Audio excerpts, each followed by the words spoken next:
Hello students, welcome to RM English classes. RM English classes में आप सभी का स्वागत है। आइए आज हम क्लास 12 यूपी बोर्ड की जो दूसरी कविता है द ट्रू ब्यूटी उसका अध्ययन करते हैं। और इसके कवि हैं टॉमस कैर्यू,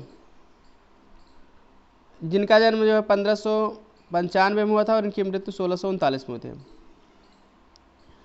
तो चलिए देख लेते हैं। एक बहुत ही महत्वपूर्ण कवि हैं, इनको कैवेलियर पोएट का एक समूह था 16वीं शताब्दी में, उनमें से एक थे, one of the cavalier poets. तो इस पाठ में लिखे क्या है, true beauty. The true beauty माने क्या होता है, सच्चा सौंदर्य। बहुत इंपॉर्टेंट पार्ट है, इससे हर साल एग्जाम में एक्सप्लेनेशन भी आता है, उसके सेंट्रल आइडिया भी आता है, किसी न किसी सेट में जरूर आता है, भी इस वर्ष भी आया था। तो चलिए देख लेते हैं इसका। पहले हल्का सा हम इसके बारे में कहानी बता दे रहे हैं संक्षेप में, इसमें कहे क्या है। उसके बाद आपको लाइन बाय लाइन आपको बता के पूरा हिंदी एक्सप्लेनेशन कर दे रहे हैं। तो इसमें ये बताया कवि कि सौंदर्य जो है दो प्रकार के होता है। एक होता है फिजिकल ब्यूटी, शारीरिक सौंदर्य, एक होता है स्पिरिचुअल ब्यूटी, आत्मिक सौंदर्य। तो कवि के अनुसार फिजिकल ब्यूटी क्या है, शारीरिक सौंदर्य क्या है। जैसे इनके अनुसार रोजी चीक है, कोरल लिप है, स्टार लाइक आइज है, ये वर्ड आए हैं जिनको आप पढ़ोगे। इसको इन्होंने फिजिकल ब्यूटी कहा गया, मतलब शरीर की सुंदरता। तो कवि के अनुसार दूसरे प्रकार का जो सौंदर्य है वो है आत्मिक सौंदर्य। जैसे उसमें दृढ़ एवं स्थिर मस्तिष्क है, ठीक है, smooth and steadfast mind है, जेंटल थॉट्स है, सभ्य सोच है, कॉम डिजायर, शांत इच्छाएं हैं। ये सभी चीज़ें जो है क्या है, स्पिरिचुअल ब्यूटी, आत्मिक सौंदर्य। यानी शारीरिक सुंदरता हो या ना हो, लेकिन आत्मिक सुंदरता रहना चाहिए कवि के अनुसार। बहुत ही अच्छी है और शिक्षात्मक कविता है। और ये भी जान लीजिए कवि जो है शारीरिक सौंदर्य की कविता में निंदा किए हैं, उसको नीचा दिखाए हैं, और आत्मिक सौंदर्य की प्रशंसा किए हैं। तो चलिए देख लेते हैं। पहले स्टैंजा में शारीरिक सौंदर्य है, उसकी जो है कवि ने निंदा किया है, उसको नीचा दिखाया, और दूसरे में आत्मिक सौंदर्य है जिसकी कवि ने बहुत ज़्यादा प्रशंसा किया है। तो चलिए देख लेते हैं, कविता बहुत इंटरेस्टिंग होने वाली है, तो लास्ट तक आप बने रहे मेरे साथ। तो पहला लाइन है, ही दैट्स लव ए रोजी चीक। कवि कहता है कि ही माने वह मतलब जैसे मान लीजिए कोई प्रेमी है, अपने प्रेमिका से प्रेम कर रहा है, तो वही उसी की बात किया जा रहा है। क्लियर, कोई व्यक्ति, ही वह व्यक्ति, दैट लव्स जो प्रेम करता है, ए रोजी चीक माने गुलाबी गालों से, वह व्यक्ति जो अपने प्रेमिका के गुलाबी गालों से प्रेम करता है। क्लियर, बिलवेड इसको कहते हैं प्रेमिका को। तो ही दैट लव्स से रोजी चीक, रोजी माने होता है पिंक, गुलाबी, चीक माने गाल या कपोल। तो वह व्यक्ति जो अपने प्रेमिका के गुलाबी गालों से प्रेम करता है।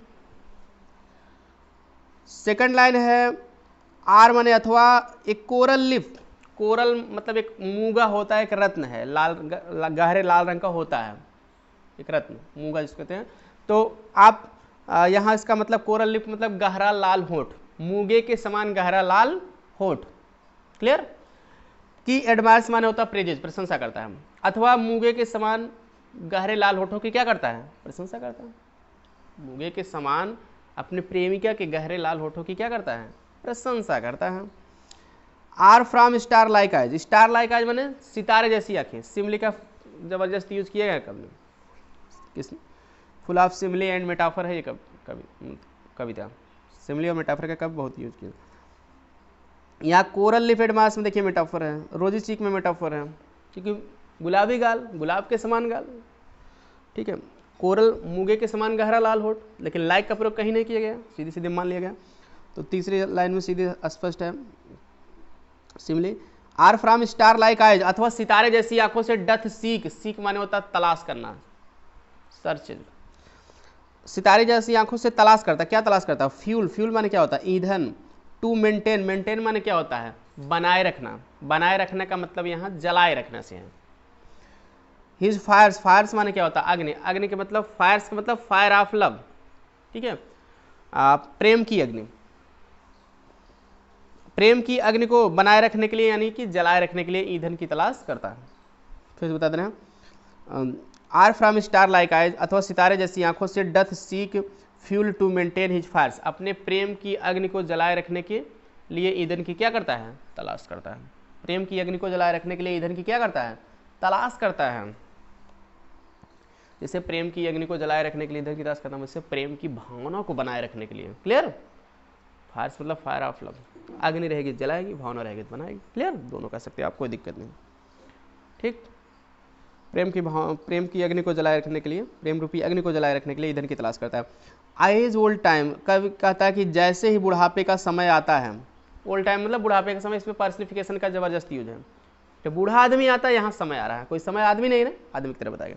जैसे ही बूढ़ा समय आता है मतलब बुढ़ापे का समय आता है, ओल्ड एज, ओल्ड टाइम मतलब ओल्ड एज, बुढ़ापा आता है। मेक्स दीज डीके, वह इन्हें नष्ट करता है। दीज माने इन्हें, इन्हें किसके लिए आया है, रोजी चीक के लिए आया है, कोरल लिप के आया है, स्टार लाइक आइज के लिए आया है। इन्हें यानी कि इन सारे शारीरिक सौंदर्य को, गुलाबी गालों को, मूंगे के समान गहरे लाल होठों को, सितारे जैसी आंखों को क्या कहता है, डीके मींस नष्ट कर देना, डिस्ट्रॉय कर देना। सो हिज फ्लेम्स, इसलिए उसके फ्लेम्स माने होता है फ्लेम ऑफ लव, फ्लेम माने मसाल होती है, प्रेम की मसाल। मस्ट वेस्ट अवे, मस्ट माने अवश्य ही, वेस्ट अवे माने क्या होता है, समाप्त हो जाना, नष्ट हो जाना, क्लियर। वेस्ट माने नष्ट होना, मतलब वही समाप्त हो जाना। तो फ्लेम का मतलब यहाँ होगा मसाल का मतलब प्रेम रूपी मसाल जो जल रही है वो नष्ट हो जाएगी, अर्थात उसके प्रेम की भावना क्या हो जाएगी, समाप्त हो जाएगी, क्लियर। तो यहाँ फ्लेम्स का मतलब फ्लेम ऑफ लव कह दीजिए, प्रेम फीलिंग ऑफ लव कह दीजिए, प्रेम की भावना, फ्लेम्स मतलब फीलिंग ऑफ लव, प्रेम की भावना। Must waste away, waste away माने होता है कम्स टू एन एंड, समाप्ति की तरफ आ जाना, यानी समाप्त हो जाना, क्लियर। तो इसीलिए करें कि उसके प्रेम की भावना भी क्या हो जाएगी, समाप्त हो जाएगी। ये इस तरह से पहला स्टैंजा कंप्लीट होगा। चलिए एक बार फिर से हम रिपीट कर दे रहे हैं पहला stanza.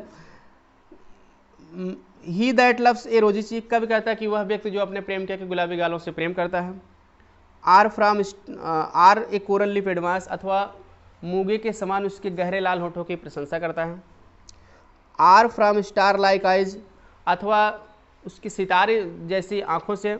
Doth seek fuel to maintain his fires, अपने प्रेम की अग्नि को जलाए रखने के लिए ईंधन की तलाश करता है।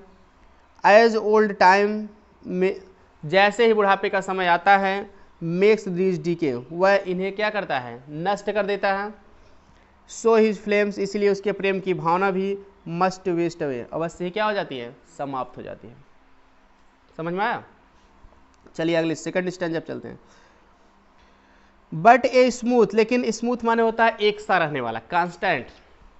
And steadfast mind, steadfast mind माने होता है फर्म माइंड, दृढ़ मस्तिष्क, लेकिन एक सा रहने वाला और दृढ़ मस्तिष्क। जेंटल थॉट्स माने होता है सभ्य सोच, जेंटल थॉट्स माने सभ्य सोच, जैसे शुद्ध और पवित्र विचार, उसको जेंटल थॉट्स का नाम दिया गया, प्योर आइडियाज। तो सभ्य सोच। एंड काम डिजायर्स, काम डिजायर्स मतलब पीसफुल विशेज, शांत इच्छाएं। Hearts with equal love combined, hearts माने हृदय, विथ इक्वल लव समान प्रेम से के साथ, कंबाइंड मतलब जुड़ा हुआ, क्लियर, ज्वाइंट, कंबाइंड माने और समान प्रेम के साथ जुड़ा हुआ हृदय। Kindle never dying fires, kindle माने होता है जन्म देना, यहाँ क्लियर, गिव बर्थ, ठीक है, प्रोत्साहित करना भी होता है, प्रेरित करना भी होता है, ये सारे अर्थ होते हैं, क्लियर। काइंडल मतलब प्रेरित करते हैं या जन्म देते हैं। नेवर डाइंग माने होता है कभी ना समाप्त होने वाली, डाइंग मतलब मरना, जिसे कहते हैं घर वाले कहते हैं आग जिलाए रहो, पहले के बुजुर्ग लोग कहते हैं आग जिलाए रहो, तो मतलब आग जिलाए रहना का मतलब क्या, उसको मरने ना देना, मरने ना देना मतलब समाप्त ना होने देना। तो यहाँ नेवर डाइंग मतलब नेवर एंडिंग, कभी ना समाप्त होने वाली। फायर्स मतलब फायर ऑफ लव, प्रेम की अग्नि। तो काइंडल नेवर डाइंग फायर्स मतलब कभी ना समाप्त होने वाली प्रेम की अग्नि को क्या करते हैं, जन्म देते हैं, यानी सुलगाते हैं।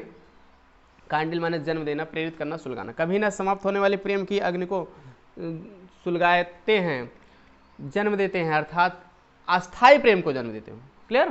तो यहाँ क्या, नेवर डाइंग फायर्स मतलब परमानेंट लव, अस्थाई प्रेम को काइंडल मतलब जन्म देते हैं, clear. Where these are not, जहाँ पर ये चीज़ें नहीं होती हैं। आई डिस्पाइज, वहाँ मैं डिस्पाइज माने होता है डिड नॉट लाइक, हेट, वहाँ मैं नफरत करता हूँ, घृणा करता हूँ। लवली चिक्स, सुंदर गालों से। आर लिप्स अथवा होठों से। आर आइज अथवा आँखों से। तो लेखक कह रहा है वेयर दीज आर नॉट, जहाँ पर ये चीज़ें नहीं हैं। ये चीज़ें नहीं है मतलब क्या, स्मूथ एंड स्टेडफास्ट माइंड नहीं है, जेंटल थॉट्स नहीं है, काम डिजायर्स नहीं है, और hearts with equal love combined, ये नहीं है। तो जहाँ पर ये चीज़ें नहीं है, करें कि लेखक मैं ऐसे सुंदर गालों, होठों अथवा आँखों से क्या करता हूँ, घृणा करता हूँ। चलिए रिपीट कर दे रहे हैं स्टैंजा ताकि आपको और अच्छे समझ में आ जाए। But a smooth and steadfast mind, लेकिन एक सा रहने वाला और दृढ़ मस्तिष्क, जेंटल थाट्स, सभ्य सोच, एंड काम डिजायर्स, और शांत इच्छाएं, hearts with equal love combined, समान प्रेम से जुड़ा हुआ हृदय, काइंडल नेवर डाइंग फायर्स, कभी ना समाप्त होने वाले प्रेम को जन्म देते हैं। फायर मतलब वही फायर ऑफ लव, ठीक है, प्रेम को जन्म देते हैं। वेयर दीज आर नॉट, जहाँ पर ये चीज़ें नहीं होती हैं। आई डिस्पाइज लवली चीक्स और लिप्स और आइज, वहाँ मैं सुंदर गालों अथवा होठों अथवा आँखों से क्या करता हूँ, घृणा करता हूँ।